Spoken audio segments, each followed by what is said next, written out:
umuziki, ipfundo ry'ubwamamare no kuba kimenwa bose kuri uyu mubumbe dutuye. Umuziki wahinduriye benshi ubuzima, baba ibyamamare, baba abantu badasanzwe baraturutse mu miryango ikennye bahinduka abakomeye kuri uyu mubumbe wose. Abandi babipfiramo, abandi babivanamo bifu zitazigera zirangira kuva mu myaka myinshi ishize kugeza na n'ubu. Ni umuziki ubamo injyana zitandukanye, benshi injyana murazizi zibamo umuziki, R&B, hip hop, jazz n'izindi njyana.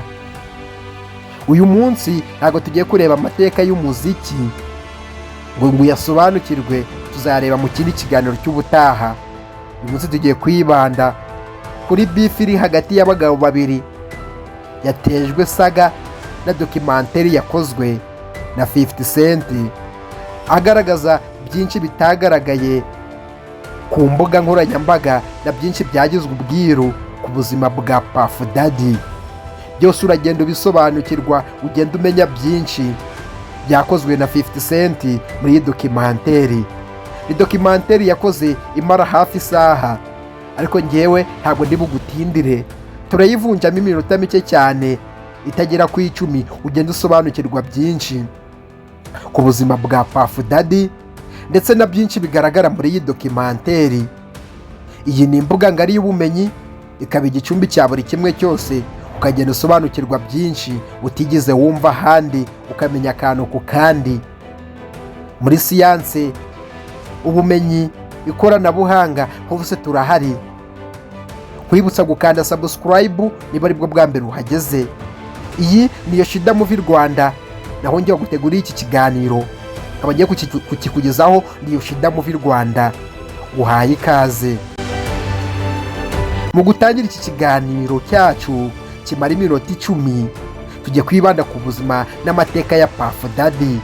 Tubinyuremo gato maze tugaruke kuri documentary ya 50 Cent. Sunny Combs niyo mazina ye nyakuri. Diddy yiswe n'ababyeyi. Uyu ni umuhanzi w'icyamamare, akaba ikirangirire mu njyana ya hip hop, umuhanzi ukomeye cyane kuri uyu mubumbe dutunze, umuhanzi wahinduye byose agashyira benshi ku mwanya batigeze barota kuzicaraho, umwanya w'ubwamamare, umwanya w'icyubahiro mu kwamamara, mu gukora injyana ya hip hop.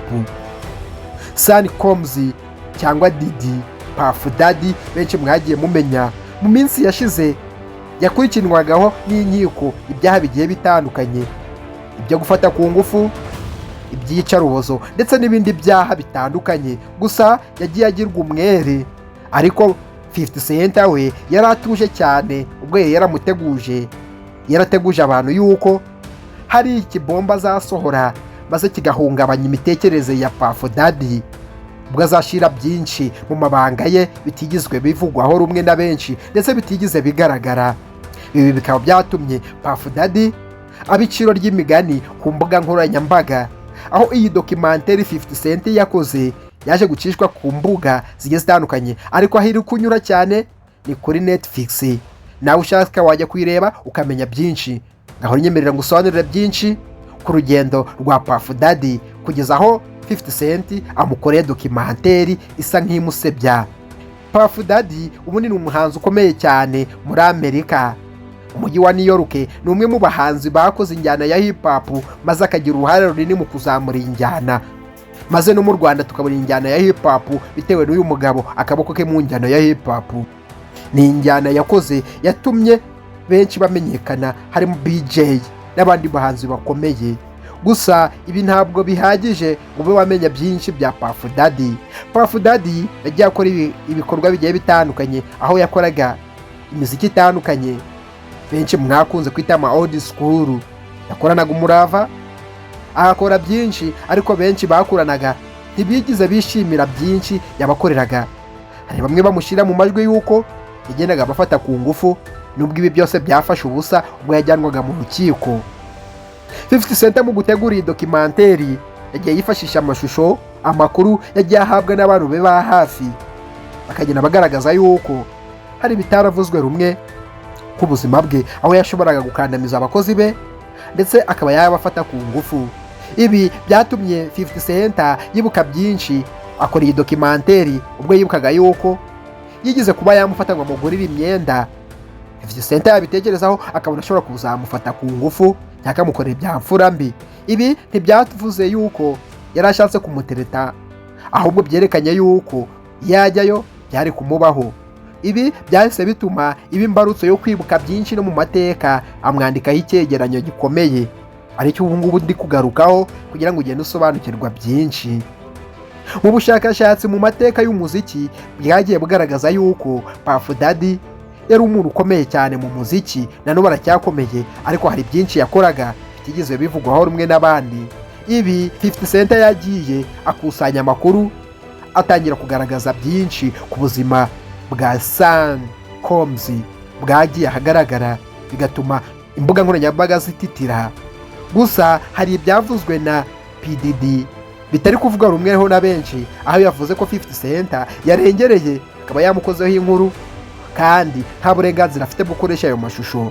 Gusa Diddy ntigize ahakana by'ayo mavideo, ahubwo yagaragaje yuko 50 Cent yarengeye.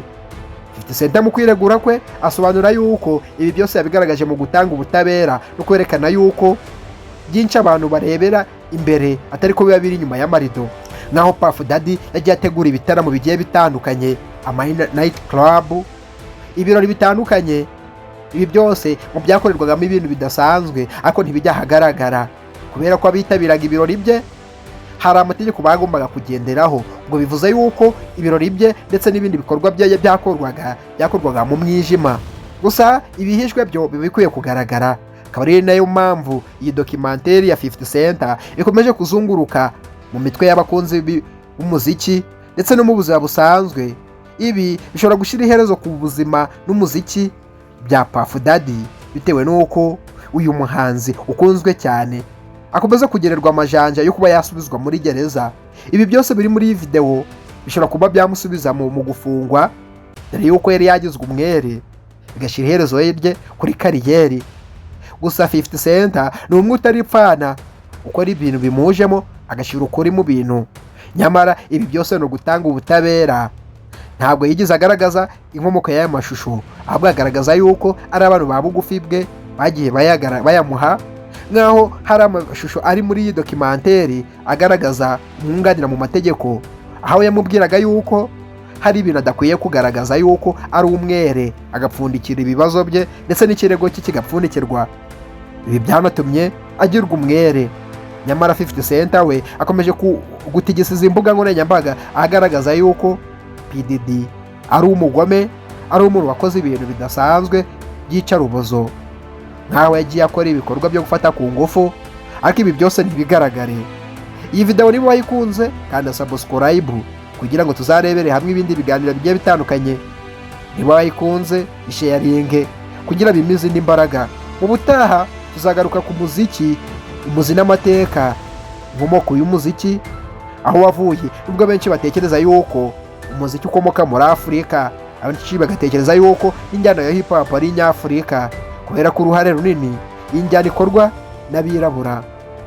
Nyamara iyi ni injyana ikunda guhangayikisha benshi, ikabarwaza umutima, kubera ko iba yiganjemo amagambo mabi cyane ashobora gushengura umutima, ibitukanyi, ugusebyanya hagati y'abandi. Gusa ibi nibyo biryoshye iyi njyana, maze hakabaho guhangana hagati y'abahanzi bombi, ari nabyo byakuriye umwuka mubi hagati ya Diddy na 50 Cent.